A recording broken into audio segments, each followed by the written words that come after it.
আজকে অনেকগুলো বেগুন তুললাম। কালকে তো সব কটা বেগুনি বিক্রি করে এসেছিলাম। আজকে দেখি কতগুলো হয়।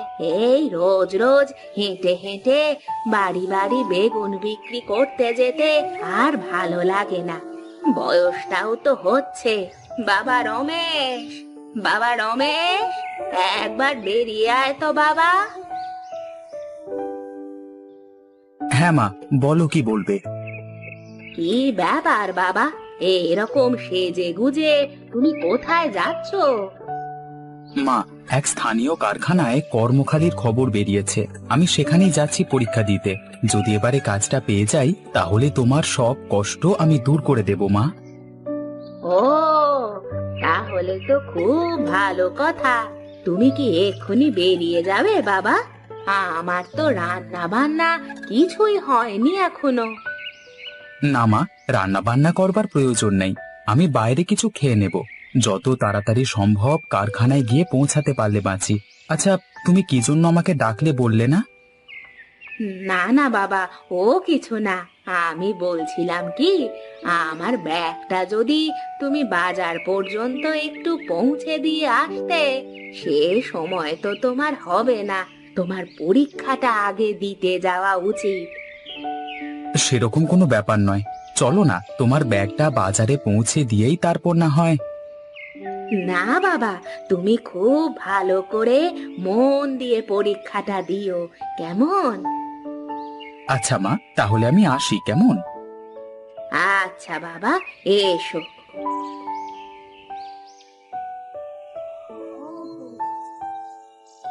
বেগুন লাগবে? বেগুন, তাজা তাজা খাঁটি বেগুন, ঘরের উঠানে ফলানো, ওষুধবিহীন বেগুন।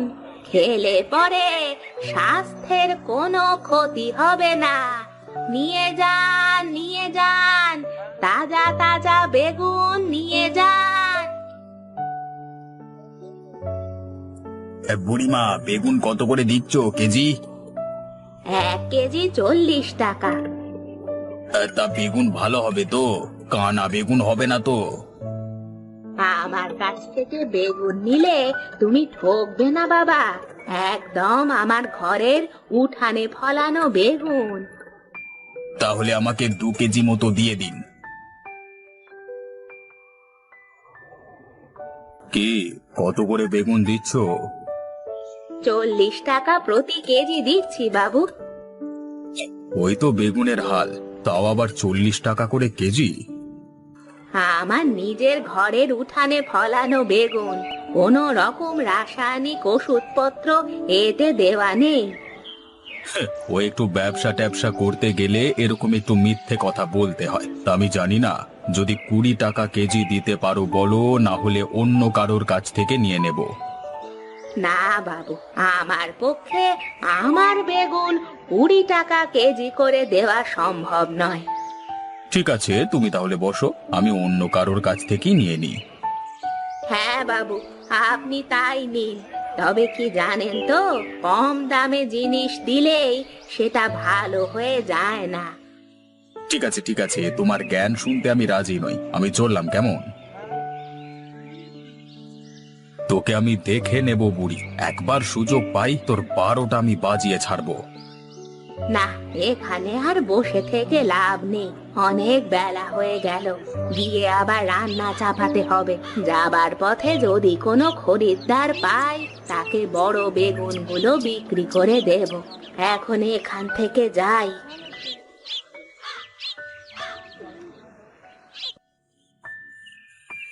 ও বুড়িমা, একবার দাঁড়াও গো বাবু। বুড়িমা, একবার দাঁড়াও।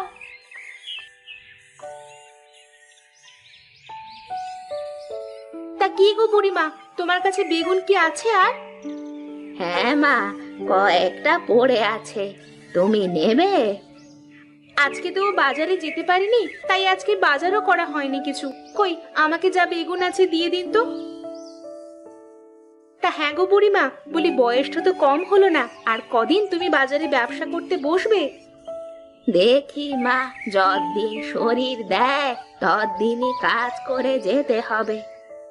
আমি সে কথা বলছি না বুড়িমা, ঘরে তো তোমার ছেলে আছে, তা সেও তো এবার বাজারে বসতে পারে নাকি? আমার ছেলে তো বাজারে বসতে চায়, আমাকে সব সময় আসতে বারণ করে, কিন্তু আমি তাকে বলি একটা চাকরির খোঁজ করতে। তা চাকরি কি পেয়েছে? বলি বয়স তো কম হলো না।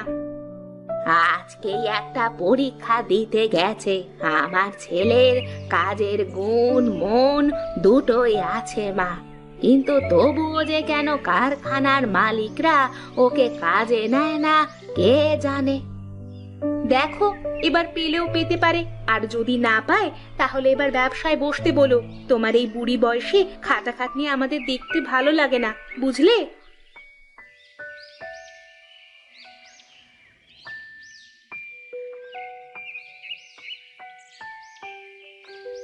মা, বাজার থেকে ফিরেছো মা? আয় বাবা, সেই কোন সকালে গেছিস, এতক্ষণে তো আসবার সময় হলো। কি করব বলো মা, পরীক্ষা তো আমি একা দিতে চাইনি, প্রায় 100 জনকার পর আমার পরীক্ষা হলো। তা বাবা, সকাল থেকে কিছু পেটে পড়েনি, তুই হাত মুখ ধুয়ে আয়, আমার ভাত আর বেগুন ভাজা প্রস্তুত, গরম গরম খেয়ে নিবি, আয় বাবা।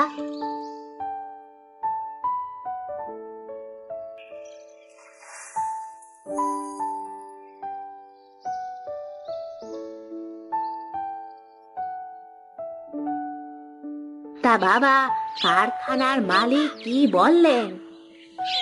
কিছু বলেনি এখনো, বলেছেন যদি আমি কাজটা পাই তাহলে 2 দিন বাদ চিঠি মারফত আমাকে জানিয়ে দেবেন। এবারে যদি না হয় তাহলে আমি সিদ্ধান্ত নিয়েই নিয়েছি কি করব।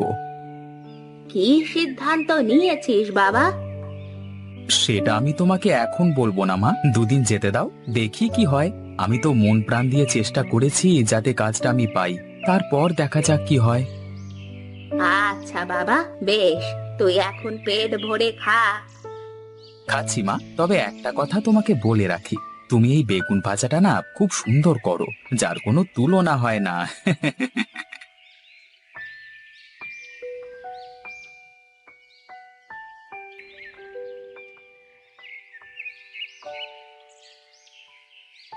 এটা কি, রমেশকে আবার কে চিঠি লিখলো? না, এটা তো মনে হচ্ছে কোনো কারখানার অফিস থেকে লেখা হচ্ছে। কই দেখি তো চিঠিটা খুলে কি লেখা আছে।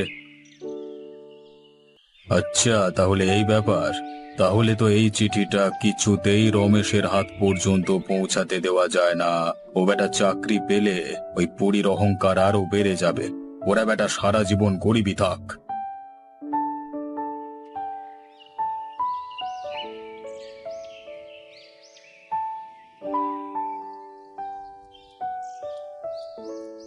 মা মা, জলদি বেরিয়ে এসে দেখে যাও কি নিয়ে এসেছি, দেখে যাও।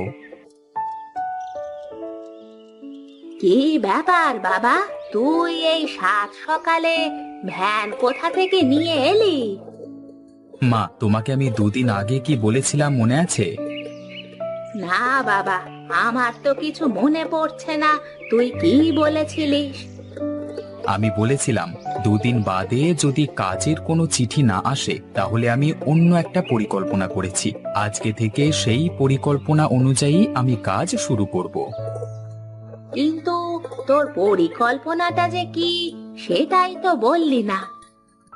মা, আজ থেকে আমি এই ভ্যানে করে এদিক ওদিক গ্রামে গ্রামে বেগুন ভাজা বিক্রি করে বেড়াবো। যা তা বেগুন ভাজা নয়, একদম স্পেশাল সুস্বাদু বেগুন ভাজা, ঠিক যেমনটা তুমি বানাও। কিন্তু বাবা, তুই যে মন প্রাণ দিয়ে চাকরির চেষ্টা করলি, তার জন্য তোর মন খারাপ করছে না?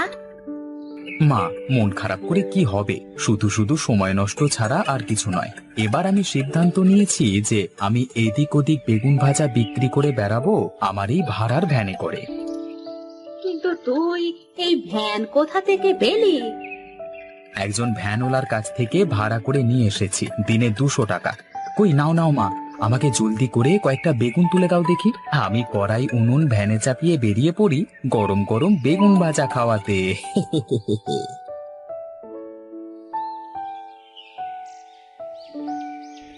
বেগুন ভাজা খাবেন? বেগুন ভাজা, গরম গরম সুস্বাদু বেগুন ভাজা।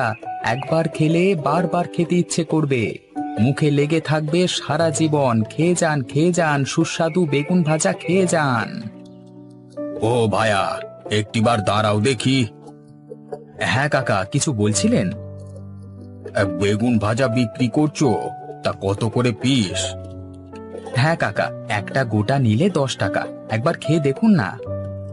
তা বলছো যখন দাও, একবার পরখ করেই দেখি কেমন খেতে তোমার গরম বেগুন ভাজা।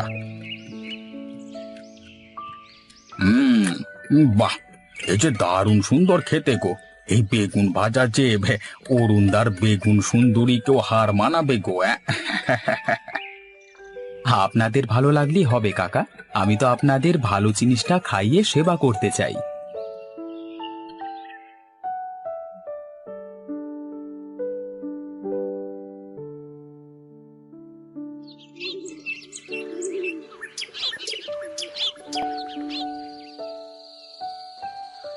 সেই কখন বেরিয়েছিস বাবা?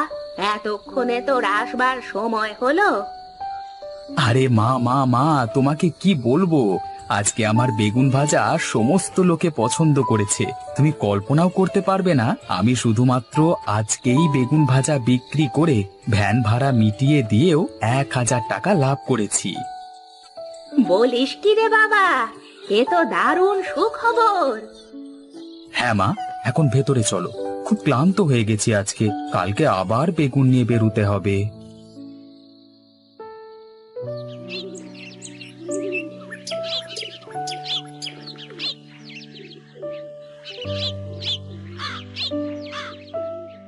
রমেশ বাড়িতে আছো? রমেশ? কে আপনি? কাকে চান? এটা কি রমেশের বাড়ি? ওনাকে একবার ডেকে দিন না, আমি স্থানীয় কারখানা থেকে আসছি। হ্যাঁ বলুন, কি বলবেন? আমাকে মালিক বাবু পাঠালেন, আপনাকে কাজে যোগদানের জন্য চিঠি দেওয়া হয়েছিল। আপনি কারখানায় এলেন না যে, কি ব্যাপার? চিঠি? কই, আমি তো কোনো চিঠি পাইনি। আপনাকে আপনাদের স্থানীয় পোস্ট অফিসের মাধ্যমে চিঠি পাঠানো হয়েছিল, আপনি পাননি? আমি বুঝতে পেরেছি বাবা, ওই পোস্টমাস্টার হিমাংশু বাবুর সাথে আমার সেদিন বাজারে একটু ঝামেলা হয়েছিল, তাই জন্যই বোধহয় সে ওই কাজের চিঠিটা আমাদের হাতে দেয়নি, আমাদের ক্ষতি করবার জন্য। হ্যাঁ যাক, যা হবার তো হয়ে গেছে, সেসব ভেবে আর লাভ নেই। নবীন বাবু, আমি কাল থেকে আমার নিজস্ব ব্যবসা শুরু করেছি।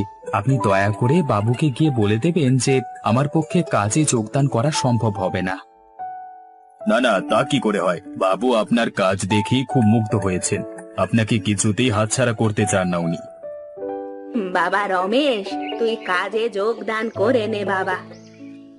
ঠিক আছে মা, তুমি যখন বলছো আমি তাই করছি, কিন্তু বিকেলে কাজ থেকে ফিরে আমি কিন্তু সন্ধে পর্যন্ত বেগুন ভাজা বিক্রি করব, কারণ এই বেগুন ভাজা বিক্রি আমি আর ছাড়তে পারবো না। বেশ, আপনি না হয় তাই করবেন। সব থেকে ভালো হবে আপনি কারখানার সম্মুখে একটা বেগুন ভাজার দোকান দিয়ে দিন, রাত পর্যন্ত সেইখানে কাজ করে একেবারে বাড়ি আসবেন। কারখানায় তো অনেক লোকজনই যায়, আপনার ব্যবসার কোনো ক্ষতি হবে না। বেশ, তবে তাই হোক, তাহলে কাল থেকে আমার কাজ এবং বেগুন ভাজা বিক্রি দুটোই একসাথে হবে। দিদি, সেই কখন থেকে বসে আছি, একটা মাছেও টিপ দিল না। হ্যাঁ রে, তাই তো দেখছি, কি করব বলতো? কি আর বলবো দিদি, চল আজ বাড়িতে ফিরে যাই। সেই সকালবেলা এসেছি, ওইদিকে মনে হয় মা বকাবকি শুরু করে দিয়েছে। তা তুই ঠিকই বলেছিস, তাহলে চল আর চলেই যাই।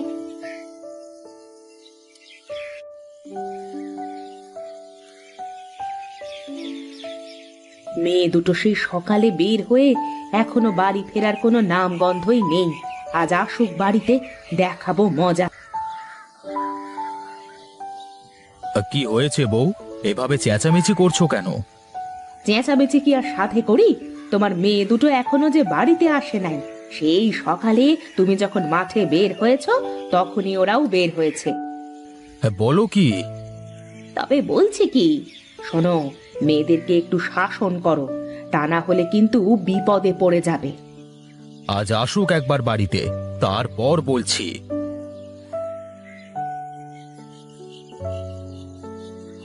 এই দাঁড়া, ওখানে তোরা দাঁড়া। কিরে, তোরা সারা দিন কোথায় ছিলি? আমি আর দিদি নদীর পাড়ে মাছ ধরতে গিয়েছিলাম বাবা। তোদের না নদীতে যাইতে আমি নিষেধ করেছি, তারপরেও কেন তোরা নদীতে গিয়েছিলি কেন? হ্যাঁ, মা, আমাদের দুই বোনের মাছ না মারলে ভালোই লাগে না। হ্যাঁ মা, সারাক্ষণ মনে হয় বড়শি দিয়ে মাছ ধরি। আর মা জানো, মাছ ধরার মধ্যে যে কি আনন্দ। চুপ কর, অনেক হয়েছে, আর না। শোন, তোদের এই বলে দিচ্ছি, এরপর থেকে আর নদীতে মাছ ধরতে যাবি না। এ কি বলছো বাবা? আমি ঠিকই বলছি। দে দে, তোদের বড়শি দুটো দে।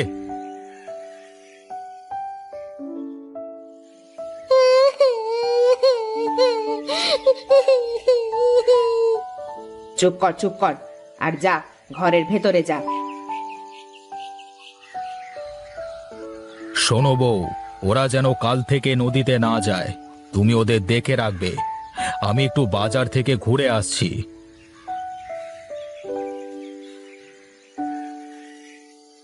কান্না করিস না মিতা, বাবা এখন রাগ করে বলেছে। দেখিস, অন্য সময় ঠিক আবার যাইতে বলবে। তাই বলে বড়শি ভেঙে ফেলবে? আমার লক্ষ্মী বোন, কান্না করিস না, এবার চুপ কর। আমার মাছ না মারলে যে ভালো লাগে না দিদি।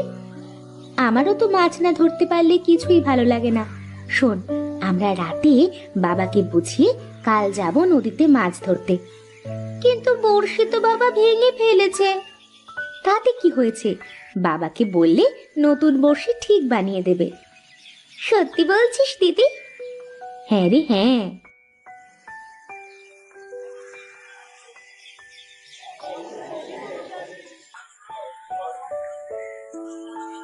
আরে কানাই দাদা যে, হ্যাঁ তা কি মাছ দেব? আমাকে রুই মাছটাই দাও দাদা, অনেক দিন থেকে রুই মাছ খেতে ইচ্ছে করছে। রুই মাছের দাম কিন্তু একটু বেশি পড়বে দাদা। তা হলেও দাও তুমি, আজকে রুই মাছটাই কিনবো। তা কত টাকা হলো? 100 টাকা দিলেই হবে। ঠিক আছে ঠিক আছে, এই নে ধর।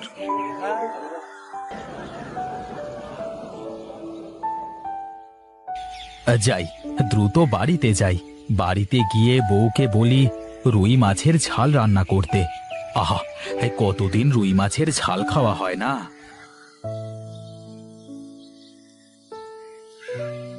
আরে কানাই দাদা, এত বড় রুই নিয়ে কোথায় যাচ্ছ? কোথায় আর যাব, বাড়িতে নিয়ে যাচ্ছি। তা বাড়িতে কি কোনো আত্মীয় আসছে নাকি? আরে না, তা নয়, এই আমারই রুই মাছ খেতে ইচ্ছে করলো, তাই কিনে ফেললাম। তা বেশ ভালোই করেছো বুঝলে।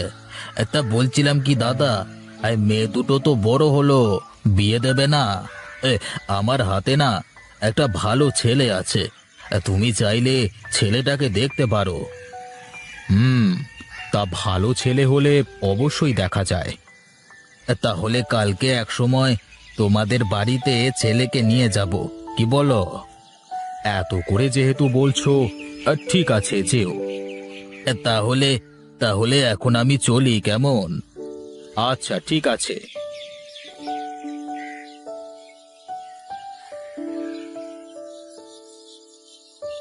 কোথায় গেলি রে সীতা আর মিতা? এইদিকে আয় তো মা, আমি একা একা সংসারের এত কাজ করে উঠতে পারছি না, তোরা তো আমার কাজে একটু সাহায্য করতে পারিস। তোমাদের কাজ তোমরাই করো গা, আমি কোনো কাজ করতে পারবো না। রাগ করে বসে থাকিস না মা, আয় আমাকে একটু কাজে সাহায্য কর, ওইদিকে আবার রান্না করতে হবে। বউ দেখো, কত বড় রুই মাছ কিনেছি, আজ কষিয়ে রুই মাছের ঝাল রান্না করো তো, রাতে জমিয়ে খাওয়া হবে। সে না হয় করলাম, তোমার দুই মেয়ে তো জেদ করে ঘরে বসে আছে, তাদের তুমি বড়শি ভেঙে ফেলেছো। ও তাহলে এই ব্যাপার। আচ্ছা আচ্ছা, হ্যাঁ মাছটা তুমি ধরো, আমি দেখছি।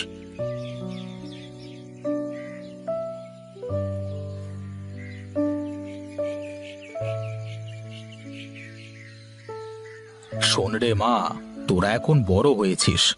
তোরা যদি এখন ছোটবেলার মতো বড়শি দিয়ে মাছ ধরতে নদীতে যাস, ভালো লাগে দেখতে। তোমার সাথে কোনো কথা নাই আমাদের। ঠিক বলেছিস মিতা, বাবার সাথে কোনো কথা নাই। কেন রে মা, আমি আবার তোদের কি করলাম? কি করলে মানে? আমাদের দুই বোনের বড়শি তুমি ভেঙে দিলে কেন? ওই বড়শি দুটো আমাদের কত প্রিয় ছিল তা তুমি জানো। ও, বুঝেছি। আচ্ছা ঠিক আছে, আমার ভুল হয়েছে। এখন তোরা আর রাগ করে থাকিস না। যা, তোর মায়ের কাজে একটু সাহায্য কর। কালকে আমি তোদের দুই বোনের জন্য দুটো বাঁশের বড়শি বানিয়ে দেব, কেমন? সত্যি বলছো বাবা? তুমি আমাদের দুইজনের জন্য কাল নতুন বড়শি বানিয়ে দেবে? হ্যাঁ মা, হ্যাঁ, সত্যি বলছি। ঠিক আছে বাবা, আমরা যাচ্ছি মায়ের সাথে কাজ করতে। এই মিতা চল। হ্যাঁ দিদি চল। পাগলি মেয়ে হয়েছে আমার দুটো।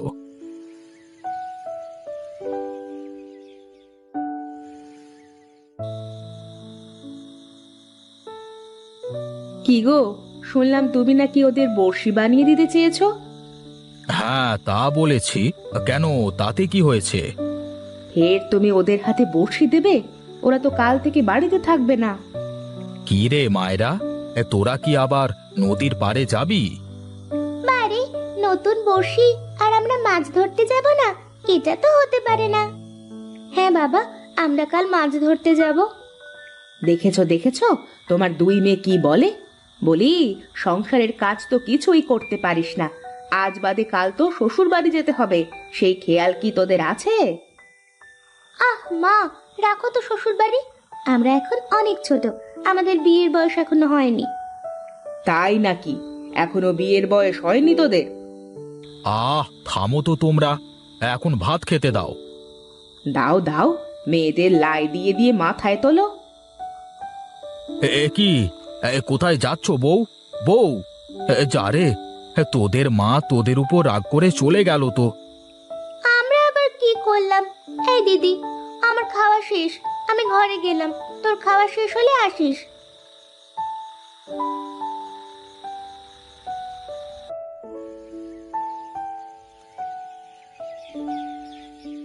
এই কি বাবা, কোথায় যাচ্ছ?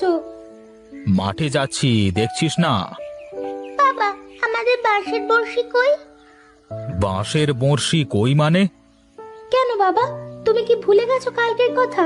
কাল না তুমি বললে আমাদের দুইজনের নতুন বড়শি বানিয়ে দেবে? শোন, ওসব বড়শির ভূতটুত মাথা থেকে ঝেড়ে ফেলে তোর মায়ের সাথে সংসারের কাজে মন দে। শোন সীতা আর মিতা, যা তো নদী থেকে জল নিয়ে আয় তো। মিতা চল, জল আনতে যাই।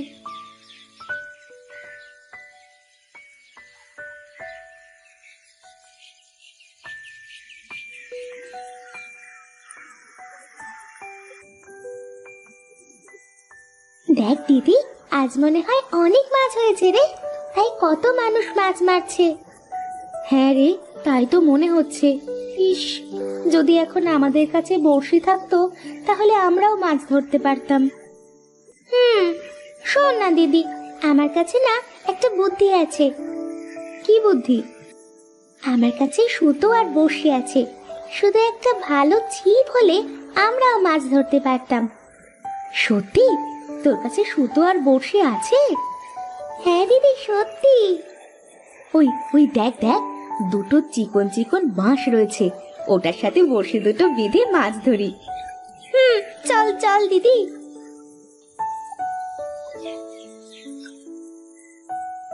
এই ভজা, দেখ দেখ, হ্যাঁ, সীতা আর মিতা বাঁশের বড়শি দিয়ে মাছ ধরছে। আমাদের বড়শিতে মাছ উঠছে না, আর ওদের ওই পচা বড়শিতে মাছ উঠবে। শোন, তোদের চিন্তা তোরা কর, বুঝলি?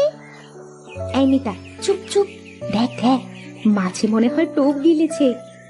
হ্যাঁ রে দিদি, তাই তো মনে হচ্ছে। দিদি দেখ দেখ, কত বড় বড় দুটো মাছ। এ কি রে কেশব, সেই সকাল থেকে বসে থেকে একটাও মাছ পেলাম না, আর এরা এই বাঁশের বড়শি দিয়ে এত বড় বড় মাছ পেল? হ্যাঁ রে, একেই বলে কপাল রে ভজা, কপাল। চল দিদি, আমরা মাছ দুটো নিয়ে বাড়িতে যাই। হ্যাঁ রে, চল, মা দেখলে খুব খুশি হবে। কি গো, সীতা আর মিতা কোথায়? ওরা তো নদীতে জল আনতে গেছে। শোনো, আজকে সীতাকে দেখতে আসবে। ওগো ওগো, দেখো দেখো, তোমার মেয়েদের কাণ্ড দেখো। কি রে মা, তোরা এই মাছ পেলি কোথায়? নদী থেকে ধরেছি বাবা। নদী থেকে ধরেছিস মানে? আর কেমনে ধরলি এত বড় বড় মাছ? বাঁশের বড়শি দিয়ে মা। বাঁশের বড়শি দিয়ে এত বড় মাছ ধরা যায়? হ্যাঁ বাবা, যাবে না কেন? মাছ তো শক্তি দিয়ে মারা যায় না, কায়দায় মারতে হয়, কায়দায়। আর আমরা দুই বোন সেই কায়দায় বাঁশের বড়শি দিয়ে মাছ ধরেছি। বউ শোনো, তোমার মেয়ের কথা শোনো। বাদ দাও তো ওইসব কথা, দেখছো না কত বড় বড় মাছ ধরে এনেছে। এ কি রে বাবা, এক মুহূর্তের মধ্যে পাল্টি খেয়ে গেল।